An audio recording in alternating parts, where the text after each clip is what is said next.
पार्थ ने पूछा है कि सर ऑर्गेनिक केमिस्ट्री में कैसे प्रिपरेशन करें for gaining maximum marks from Praveen batch, JEE main and advance as well. ठीक है, देखो ऑर्गेनिक केमिस्ट्री में मतलब ऐसा कुछ अलग से थोड़ी ना है। ऑर्गेनिक केमिस्ट्री में बेसिक चीज ये है कि थ्योरी का पार्ट ज्यादा है, याद करने के पॉइंट्स ज्यादा हैं।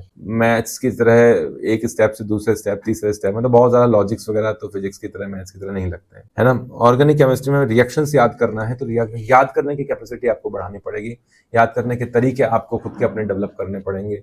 नंबर ऑफ रिविजन्स आपको ऑर्गेनिक केमिस्ट्री में ज्यादा करने पड़ेंगे। क्वेश्चंस कंपैरेटिवली क्वेश्चन में टाइम कम देना पड़ेगा मैथ्स फिजिक्स कंपेयर में, है ना। क्वेश्चन नंबर ऑफ क्वेश्चंस उतने ही करने पड़ेंगे, हो सकता है भाई चैप्टर ही तो कम है, वहां अगर 20 चैप्टर हैं तो यहाँ 8-10 चैप्टर है, तो चैप्टर ही तो कम है लेकिन क्वेश्चन तो उतने ही करने पड़ेंगे। बस ये है रिलेटिवली कम टाइम लगता है क्वेश्चंस को सॉल्व करने में अगर आपने थ्योरी पढ़ रखी है। थ्योरी नहीं पढ़ रखी है तो कितना ही सिर पीट लो, आपको पता ही नहीं पड़ेगा कि रिएक्शन से प्रोडक्ट क्या बनता है, ठीक है ना।